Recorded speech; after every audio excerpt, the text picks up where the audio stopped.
Welcome to the deep dive. We take stacks of information and, well, we try to boil them down to the essentials you need to be really informed. Today, we're jumping into something pretty complex, maybe even a bit controversial. It's an exploration that touches on global philanthropy, international policy, personal finance, all seen through the lens of, let's face it, one of America's most well-known political families. That's right. The material we're looking at today, it really digs into various financial arrangements, policy decisions, reportedly connected to the Clintons, especially during Hillary Clinton's time as Secretary of State. Our job here really is to try and unpack the connections that these sources report between, significant money changing hands, speaking fees, donations to the Clinton Foundation, and alleged shifts in policy or maybe lucrative opportunities opening up for certain people or companies. Yeah, we're going to trace what our sources often describe as a kind of recurring pattern, a follow the money narrative, if you will.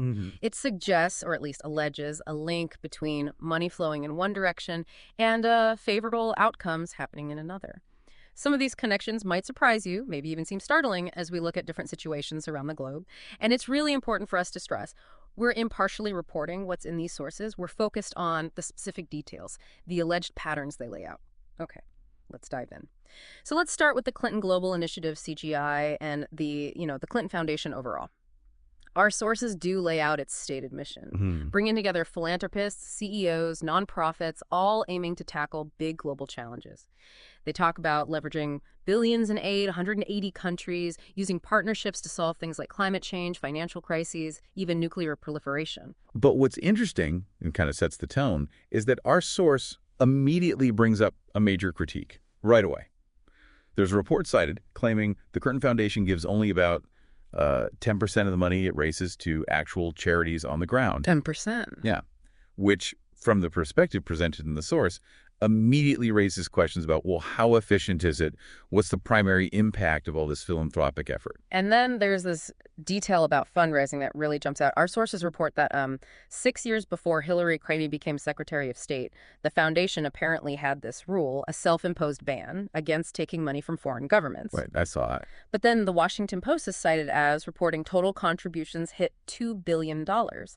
And crucially, once she was nominated for Secretary of State, that ban, reportedly, it was dropped. The sources describe this as just a lot of money sloshing around. They use phrases like everything became blurred and it's not good, and that it screams out questions about, ulterior motives or just plain old schmoozing. And if you connect that idea, that blurring of lines, to the bigger picture, the sources then describe this alleged system, particularly in Africa, resource-rich countries. We have powerful figures, sometimes called oligarchs, who reportedly make deals with foreign companies or entities. Basically, they get propped up, and in return, these foreign entities get access to valuable minerals, oil, that sort of thing. Okay. And the core allegation here is that even though the Clintons might use language opposing these kinds of systems, their actions, according to these reports, actually ended up facilitating these very arrangements. Okay, so that's the theory. Let's get specific. The sources provide examples to back this up, right? Starting with Rwanda. Yeah, Rwanda and President Paul Kagame. The sources point out he's been accused of having a, quote, terrible human rights record, things like aiding militias involved in forced child soldier recruitment, massive human rights violations. The UN identified these issues. But the claim is he was praised by Bill Clinton and the foundation. He even got a Clinton Global Citizen Award. So critics, quoted in the source, say this kind of thing legitimizes dictators. And perhaps just as importantly, it creates business opportunities for Clinton donors and allies who want to operate in Africa.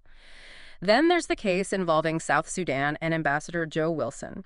He's described as a longtime Clinton friend, endorsed Hillary, apparently was even considered for a State Department job. He reportedly becomes vice chairman of a company called Jarge Capital. And then in 2009, so shortly after Hillary becomes Secretary of State, his company allegedly gets this huge lease, 50 years, 400,000 hectares in war-torn South Sudan. Wow, 400,000 hectares. That's enormous. It is, and the source claims this lease was signed with warlords, people involved in the Civil War, engaged in, quote, massive human rights violations. The source calls this investing in sovereignty changes. Basically, making deals now for future access to natural gas, oil, minerals, assuming the political landscape changes favorably. Lucrative stuff. Okay, moving on to the Democratic Republic of Congo, the DRC. There was a Swedish mining investor, Lucas Lundin. He reportedly pledged $100 million to the Clinton Foundation back in 2007. Right, another big pledge. And his most profitable mining operations were apparently in the DRC, a place the source describes as having perhaps the most horrific human rights situation on the face of the earth. His huge profits, the allegation goes, depended on U.S. policy towards the DRC staying exactly as it was, no changes. And the connection. Well, the striking detail the sources highlight is this. Hillary Clinton, when she was a senator in 2006, actually supported legislation aimed at reform in the Congo, the Congo Relief, Security, and Democracy Promotion Act. But then, as Secretary of State in 2009, the source alleges she completely reversed course 180 degrees. She supported the status quo, which is exactly what Lundin, the big donor, allegedly wanted. So a shift in policy coinciding with donor interests. That's the implication presented. And finally, in this section, Nigeria, described in the source as a cesspool of corruption. Over half the population in poverty despite huge oil wealth because the money allegedly goes to oligarchs doesn't trickle down. A familiar story, unfortunately. Yeah. Now, U.S. federal law apparently says governments getting U.S. aid have to be transparent about how they use it or they lose the aid. But the Secretary of State can grant waivers. Nigeria, despite reportedly making zero progress on transparency, got these waivers from Hillary Clinton. And here's the curious part, according to the source. Right around that time, Bill Clinton, apparently for the first time ever, gets these incredibly lucrative speaking gigs in Nigeria. 2 speeches, $700,000 each, from a businessman said to be close to the Nigerian president. This, when his normal fee was reportedly under $200,000. $700K a speech, that's quite an increase. Exactly. And this Nigerian situation, it connects to other figures mentioned in the source, right? Like Gilbert Chagoury and Mark Rich. That's right. The source links Gilbert Chagoury described as a high-level Clinton donor who committed $1 billion to the CGI with Mark Rich. Rich, you might remember, was the billionaire pardoned by Bill Clinton right at the end of his presidency. He was linked to controversial dealings, like trading oil with Iran during the hostage crisis and with apartheid South Africa. Okay, so Chagoury and Rich. They allegedly scooped up oil assets in Nigeria, working with a notoriously corrupt leader, General Abacha, who apparently smuggled billions out of the country. Chagoury was even reportedly indicted and convicted in Europe for helping Abacha launder money. So the source uses this as a prime example. Elites, including allegedly the Clintons through these connections and fees, get richer, while the money never trickles down to the actual people of Nigeria. Okay, so from these resource deals in Africa, the sources then shift focus dramatically. Let's pivot to Haiti, and specifically the aftermath of that devastating 2010 earthquake. A truly horrific event.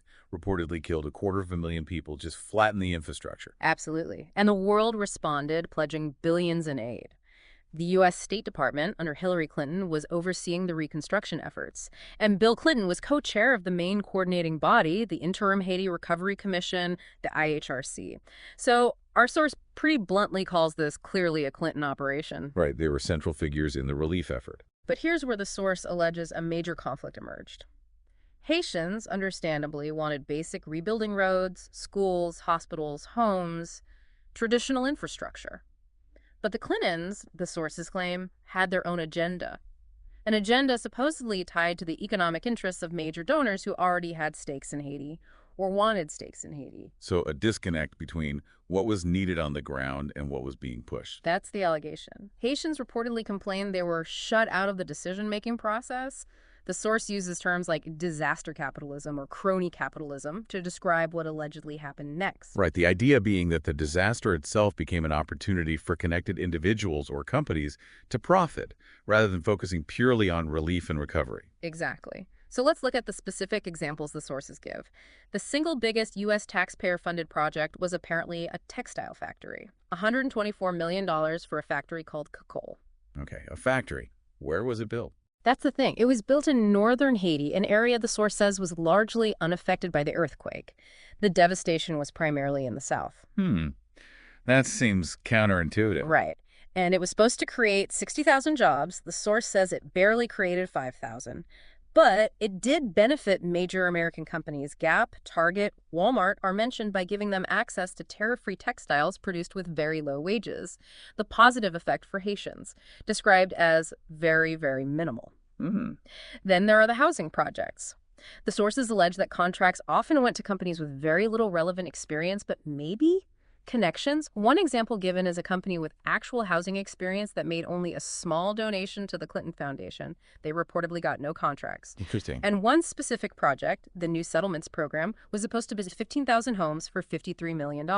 What actually happened? They built about 2,600 homes for $90 million, went $47 million over budget for far fewer homes. Ouch, that doesn't sound efficient.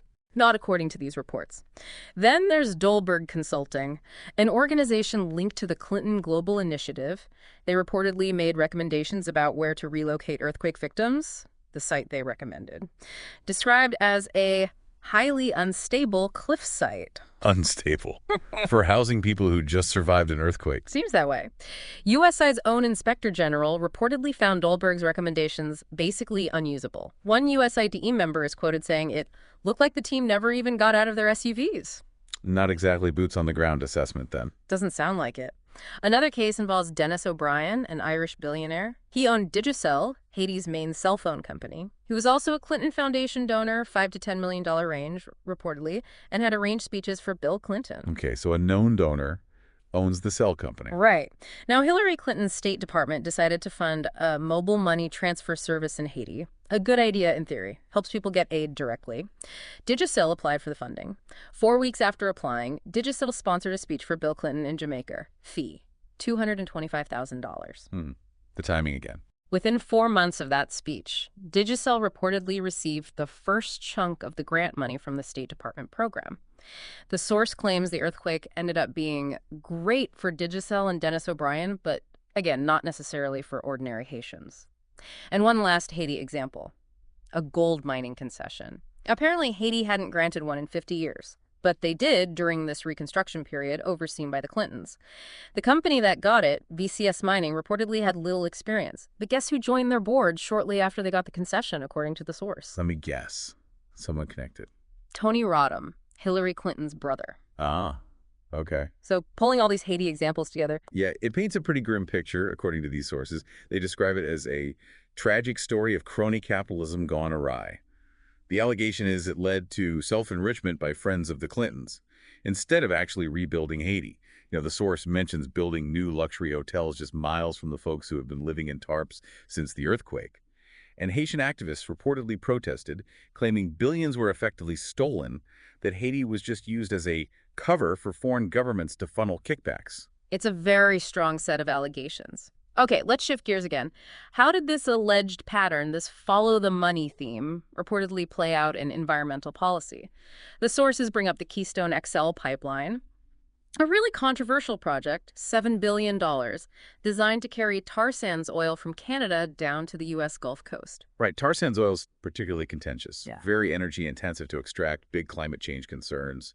Environmental groups were fiercely opposed. Absolutely. And you'd think, given the Clintons' public statements on climate change, they might also oppose it, or at least be very cautious. That would be the expectation, based on their platform. But the timing here, again, is what the sources zero in on. Hillary Clinton becomes Secretary of State late 2008.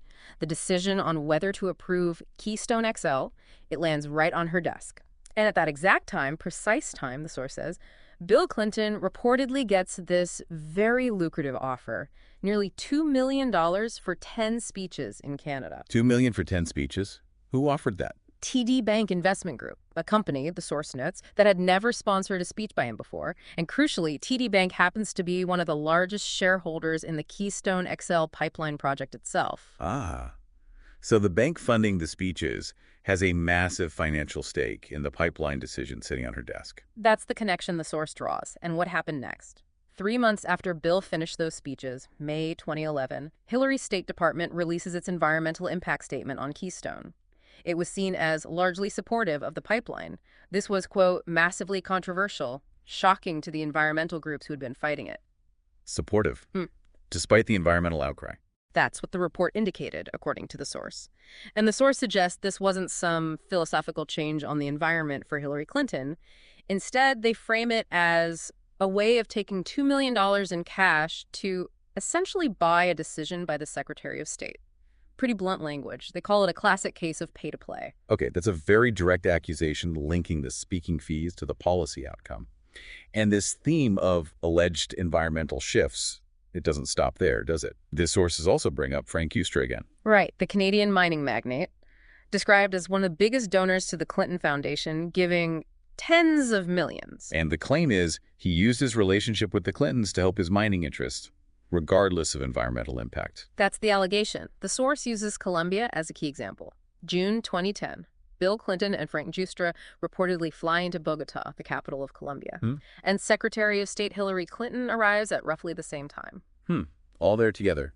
Yeah. Coincidence. Well, Hillary Clinton apparently called it a happy coincidence in her memoirs. The source flatly states, this is no coincidence. Okay, so what allegedly happened in Bogota? The next morning, Bill Clinton reportedly meets with the outgoing Colombian president. Then, Hillary Clinton has a lunch meeting with that same president. During that lunch, she reportedly grants Colombia several favors, including some technical agreements. Favors granted. And then? The very next day, Frank Giustra's companies, he had 3 operating there, reportedly received major concessions from the Colombian government. One of these concessions specifically allowed his company to cut timber in a protected rainforest for export, primarily to China. Cutting timber in a rainforest. But didn't the Clintons publicly advocate for things like sustainable forests and low-carbon economies? They did. That's the core of the alleged contradiction here. The source claims that despite those public positions, they very much supported this specific commercial opportunity for Giustra, a major donor. Implying again that donor interests potentially overrode stated principles, this time environmental ones. That's the pattern the source is present.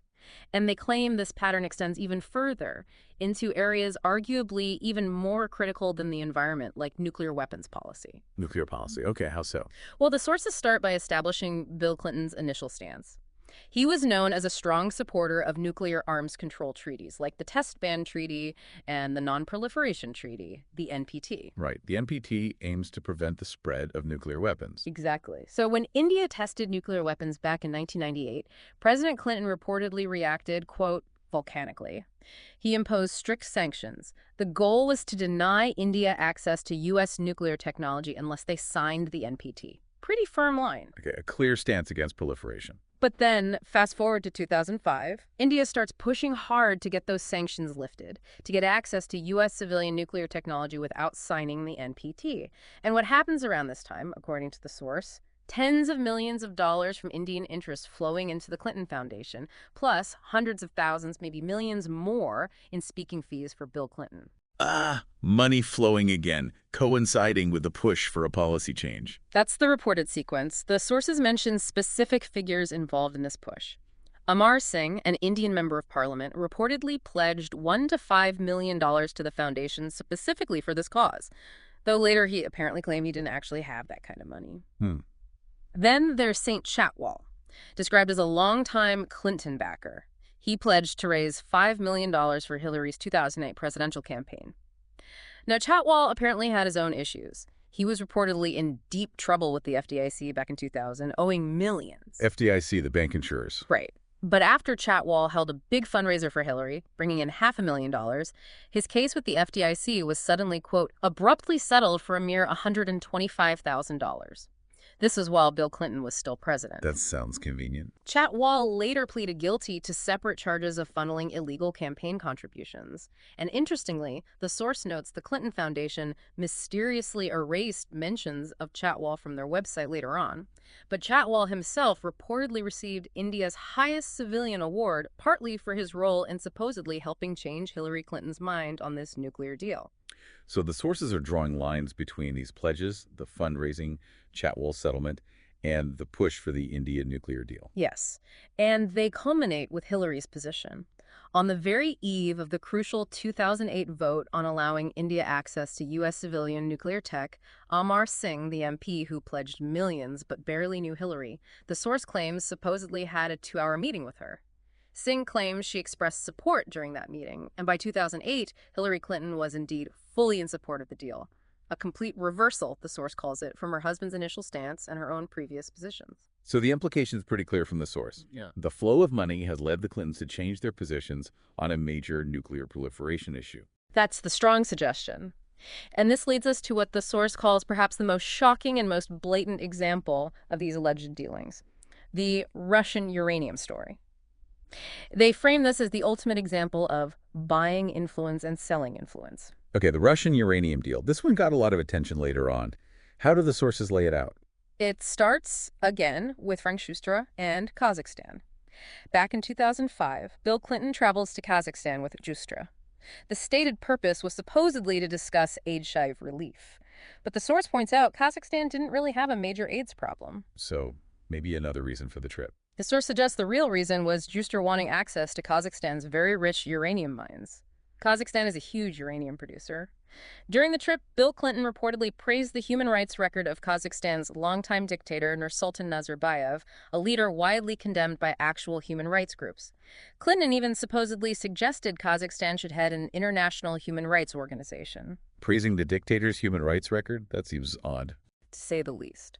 2 days after a meeting and dinner involving Shustra, Nazarbayev, and Bill Clinton, Frank Shustra's company reportedly received the rights to uranium concessions, potentially worth hundreds of millions of dollars. Right after the meeting and the praise. Yes. And then, just weeks later, Bill Clinton allegedly received a $30 million donation from Shustra to the foundation, the first big chunk of pledges totaling over $100 million. $30 million. Okay. So Shustra gets the mines, Clinton Foundation gets a huge donation. What happens next? Shustra rolls these valuable Kazakh uranium concessions into a company he sets up called Uranium One.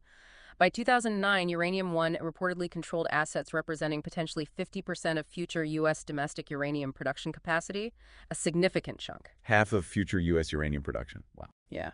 Then the Russian state nuclear agency, Rosatom, decides it wants to buy Uranium One, acquire control of all those assets, including the U.S.-based ones.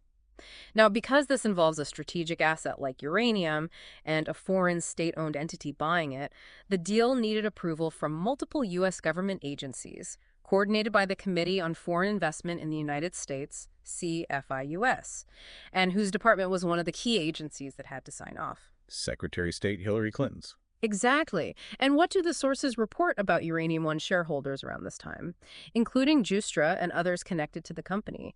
They had reportedly sent more than $145 million in total contributions to the Clinton Foundation over the years. $145 million from people invested in the company seeking her approval for the sale to Russia. That's the reported connection. And despite Hillary Clinton having previously opposed similar deals involving strategic assets going to state-controlled foreign entities, she reportedly approved this one. The outcome, the source states, was giving Vladimir Putin's government control over roughly 20% of U.S. uranium production capacity. That's a stunning outcome, if the connection holds. Control of U.S. uranium going to Rosatom. And there's more financial layering alleged. A small Canadian firm called Salita Capital, they reportedly committed millions to the Clinton Foundation and sponsored another Bill Clinton speech in Canada in 2010, right when the Uranium One deal was being finalized. And Salita Capital, reportedly a wholly owned subsidiary of Rosatom. So the Russian state nuclear agency itself, through a subsidiary, was allegedly funneling money to the Clinton Foundation while seeking approval for the deal. That's the direct implication made by the source. And one final piece. 4 months before Hillary Clinton officially signed off on the Uranium One deal, Bill Clinton flew to Moscow. He gave a single speech there. His fee, $500,000.